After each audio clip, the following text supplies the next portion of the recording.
Best college football coach through first 100 wins, guys, and this comes to a topic because of what Kirby Smart did.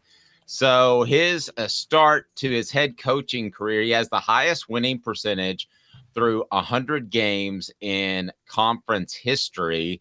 He was asked about that accomplishment and said, I guess it's a marker of some sort of first 100. He played it down.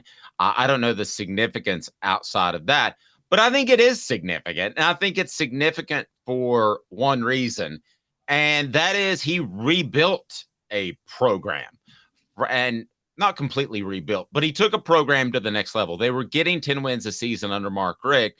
But John, how significant do you think this accomplishment is compared to, let's say, other guys that made the list with big wins and a lot of wins in their first 100 compared to Nick Saban, who completely rebuilt an Alabama program?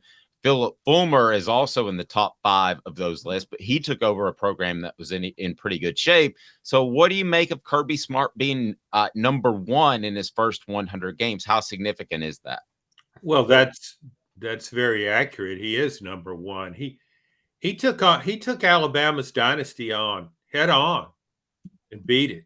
He almost has 3 national championships. He's one miraculous pass from Tua away from 3 national championships. So, yeah, winning back-to-back. And now he's in the running for 3 consecutive national championships, which is unlike anything we've ever seen in the modern era of college football. So, yeah, Kirby Smart, Mark Richt did a good job there, but I don't know that he averaged 10 wins a season. I didn't think he averaged that many. He did a nice job, and Georgia's always had pretty good players. But to me, Kirby Smart has turned it into another Alabama, and he surpassed Alabama when Alabama was going full speed ahead. That's impressive.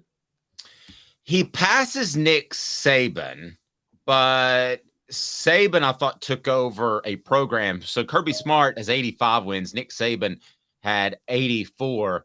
I thought, Caleb, that Alabama's program is further down. I mean, they had Jimmy John not making sandwiches, but slinging cocaine in the athletic complex parking lot. He had to get rid of him, and he had to rebuild that roster. I think they were, 7-5 their first year. I actually think that what Nick Saban did was more impressive. John says because you take on Saban, Smart's more impressive. You?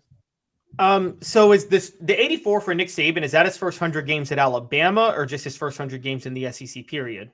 At Alabama. Okay. Well, remember this. Saban also had to forfeit 5 games at Alabama his first year because of a stupid textbook scandal that was just the most insane, the dumbest scandal in the history of scandals. I'm assuming that those aren't counted because the NCAA is stupid.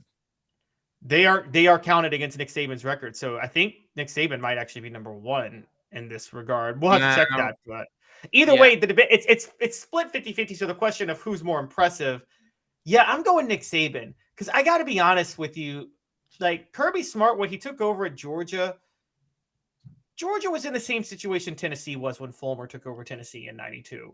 Or 93. It was a very good program that hadn't gotten over the hump, but the infrastructure was in place to do well.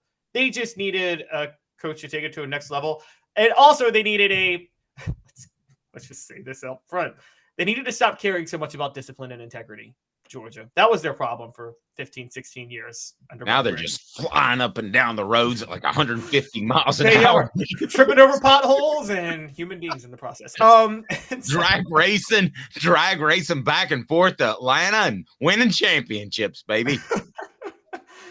So, I mean, Nick Saban took over a program fresh off probation that was in the midst of another scandal where it was having to forfeit a bunch of games. So, I think Kirby Smart, I think Nick Saban's is more impressive than Kirby Smart's only because of what he did. And also Georgia's an easier job than Alabama, all things equal.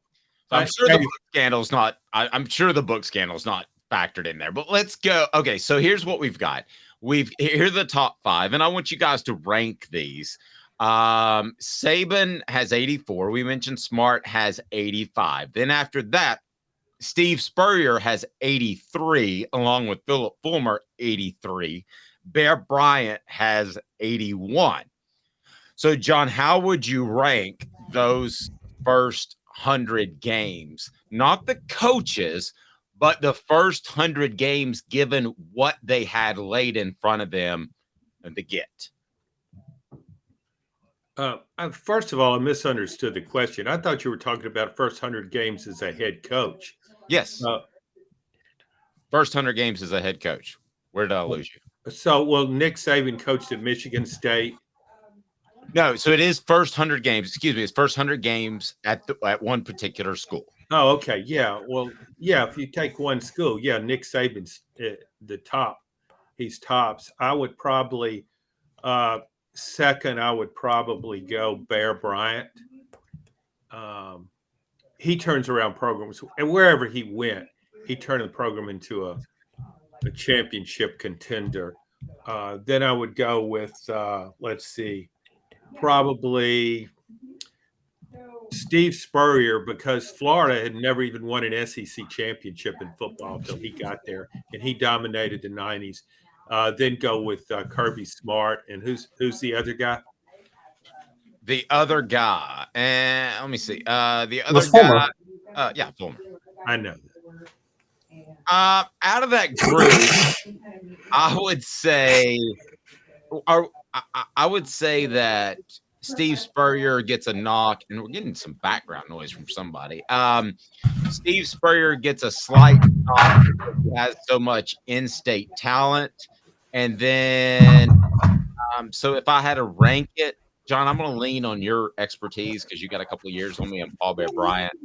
But I think that I would probably go Saban first because Alabama was so down. And then I would go next. I would go with Kirby Smart, then Steve Spurrier. And, I think the fact wait, in-state talent is held against Spurrier, but not Smart? Well, I just think that, okay, let me put Spurrier over Smart. Where would you rank him, Caleb? Let me go with you.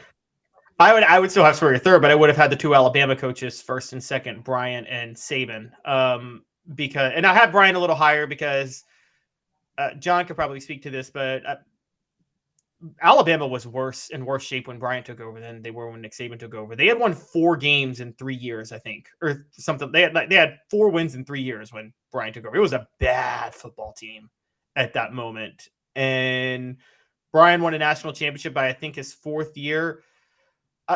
So I got Bryant 1, Saban 2, Spurrier 3. I get your point with in-state talent with Spurrier, Dave, but my pushback is when Spurrier took over, Miami was at its apex as a college football program at that moment. They were defending national champs the year he took over, and they were about to win another one in 2 years.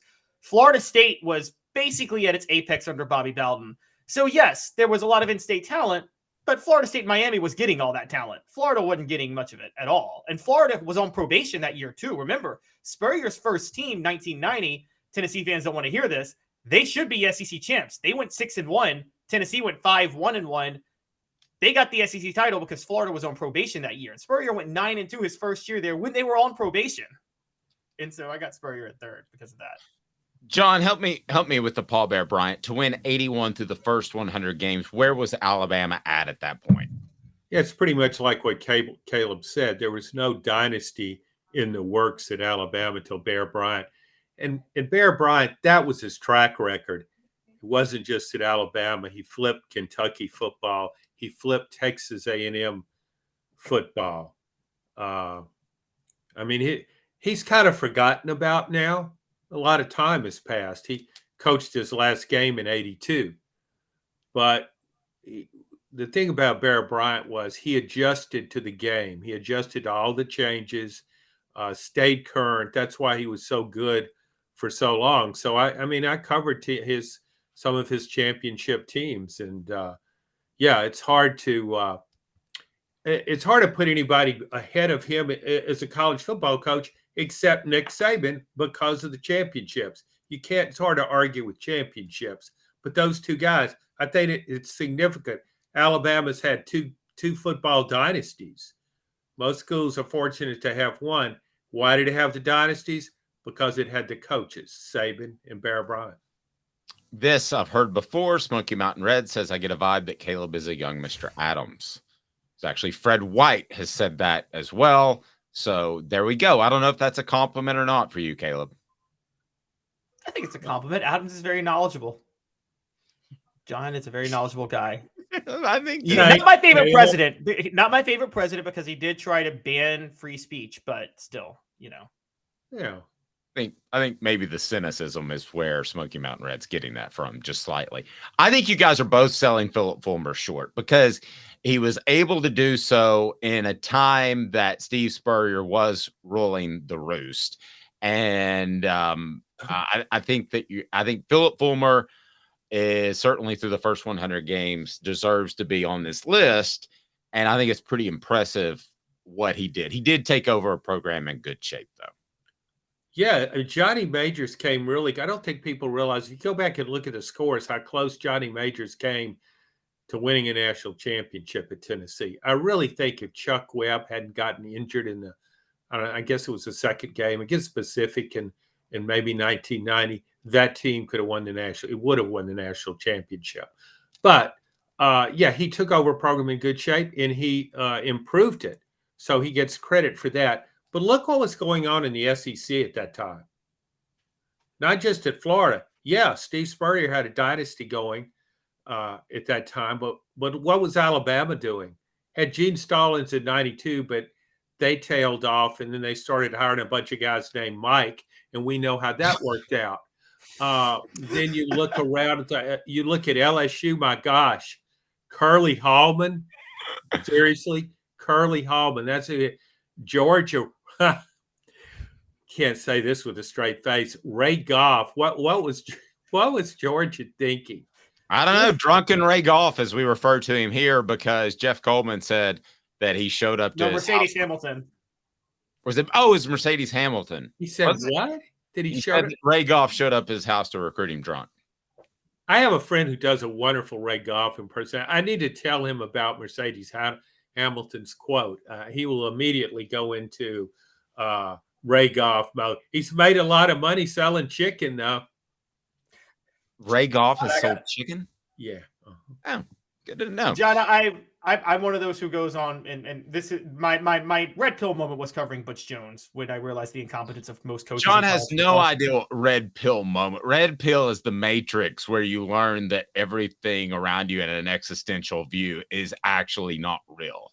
Yes. And so my red pill moment with like when I used to trust coaches was Butch Jones. And that's when I changed on a dime. So was Ray Goff the Butch Jones of the 90s? Was he the one who just made basic in-game mistakes all the time? Because that's what I've read and heard. Yeah. Ray Goff he was sort of a slower version of Butch Jones. Butch Jones talked faster. Didn't make any more sense, but he talked faster. Yep. What other show do you watch where existentialism and the Matrix comes up in one fell swoop? And by the way, Smoky Mountain Red saying John Adams' comparison to Caleb Calhoun is a compliment. I would agree. You both are fantastic. So, John, anything on your docket and how do we follow your work? You can read me at knoxnews.com and in the Knoxville News Sentinel. Check out our SEC Unfiltered podcast with Blake Topmeyer and me. We were talking about Spencer Rattler on that podcast, too. Might have to start a Spencer Rattler fan club. But by the time I got it really well organized, he'd be hurt. You're doing the legwork for the column. And Smoky Mountain Red said, oh, so Lyle didn't actually exist. It was just an extremely bad dream. I like that. That's really random. I don't know if John, you probably weren't even paying attention, but Travis Kelce was in the news because Taylor Swift was at his game on Sunday. And all the Taylor Swift fans were learning about football on Twitter this week. And there was a joke that all these Taylor Swift fans had to learn the basics. But after 2 days of learning about football, would you trust an average Swiftie or an average football coach? A Swiftie is a Taylor Swift fan. Would you trust an average Swiftie or an average football coach to make the right in-game decisions at this point? Who's more likely to make the smarter decision? I would probably go with the Swifties. I would The too. Swifties.